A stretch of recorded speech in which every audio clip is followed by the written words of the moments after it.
Hello दोस्तों, स्वागत है आप सभी का स्टडी विद कुलदीप यू के यूट्यूब चैनल में। दोस्तों, इस वीडियो में आज हम जानेंगे अभिलेख और ताम्रपत्रों के बारे में। तो हमारा सबसे पहला अभिलेख है यात्रा नामावली अभिलेख। यह अभिलेख दोस्तों उत्तराखंड के टिहरी गढ़वाल जनपद से प्राप्त हुआ है और टिहरी गढ़वाल के देवप्रयाग जनपद से यह प्राप्त हुआ है। बात करें इसकी लिपि के बारे में तो यह अभिलेख ब्राह्मी लिपि में लिखा गया है और इसकी भाषा जो है कि संस्कृत है। तो देवप्रयाग एक धार्मिक नगरी है, आप सभी को पता ही होगा। यहाँ पे अलकनंदा और भागीरथी गंगा का संगम भी स्थित है। यहाँ से ही गंगा आगे जाकर गंगा बनती है। तो प्राचीन काल से ही ऋषि मुनियों की तपस्या यह नगरी रही है। प्राचीन काल से लोग यहाँ दर्शन करने के लिए आते हैं और बद्रीनाथ और केदारनाथ होते हुए बद्रीनाथ मार्ग पे यह देवप्रयाग क्षेत्र नगरी जो है कि पड़ती है।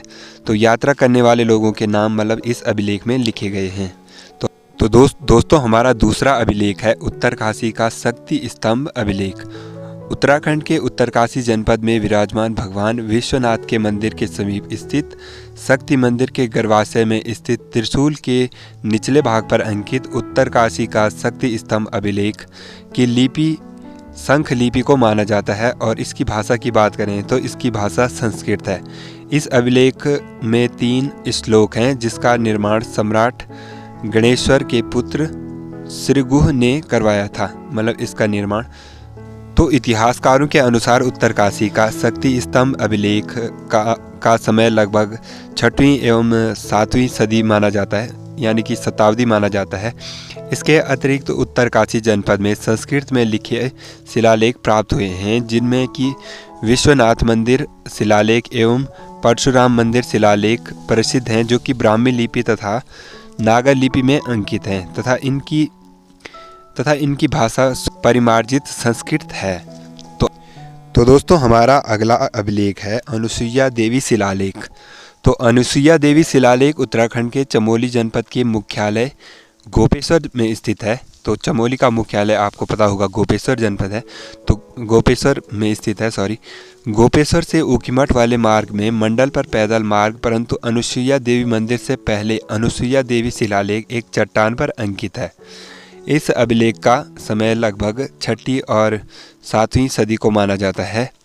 इस अभिलेख में सर्ववर्मन नरेश के बारे में जानकारी प्राप्त होती है। अनुसुईया देवी शिलालेख ब्राह्मी लिपि और इसकी भाषा की अगर हम बात करें तो इसकी भाषा भी संस्कृत है। तो इस अभिलेख से राजा सर्ववर्मन के विषय में जानकारी मिलती है। तो अब देखते हैं दोस्तों हमारा अगला अभिलेख। तो दोस्तों अगला शिलालेख है मणिदेव का शिलालेख।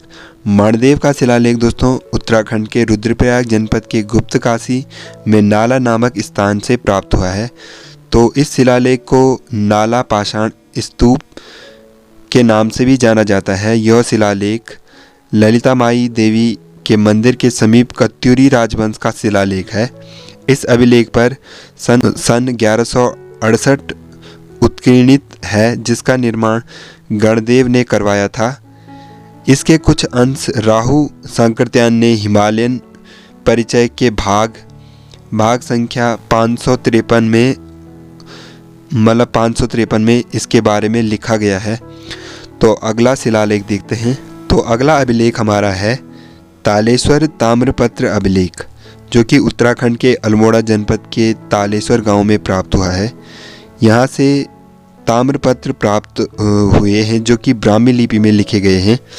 ताम्रपत्र अभिलेख में ब्रह्मपुर नरेश विष्णु वर्मन और घूथी वर्मन का वर्णन प्राप्त होता है। ग्रामीणों ने इन ताम्रपत्र अभिलेखों की खोज 1915 ईस्वी में की थी। वर्तमान में यह उत्तर प्रदेश के लखनऊ में संग्रहालय में स्थित हैं। तो अगला शिलालेख है दोस्तों चांदपुर गढ़ी शिला अभिलेख। चांदपुर गढ़ी शिला अभिलेख दोस्तों राजा कनकपाल से संबंधित है और इसकी भाषा की अगर बात करें तो संस्कृत भाषा में यह लिखा गया है। तो दोस्तों अगला अभिलेख हमारा है गोपेश्वर त्रिशूल स्तंभ अभिलेख। यह अभिलेख दोस्तों संस्कृत भाषा में लिखा गया है और इसकी लिपि की अगर हम लोग बात करें तो कुटिला लिपि इसकी मानी जाती है। गोपेश्वर त्रिशूल स्तंभ अभिलेख का हिंदी अनुवाद राहुल शंकरत्यान ने हिमालय परिचय भाग फर्स्ट में किया है। अभिलेख 1113 सन का है और अभिलेख में अशोक कलम का वर्णन किया गया है। सॉरी, यहाँ पे थोड़ा मिस्टेक हो गया। इसका मतलब ये था कि इसमें अशोकमल की शौर्य गाथा का वर्णन किया गया है, न कि अशोक का। तो यहाँ पे आप देख सकते हैं।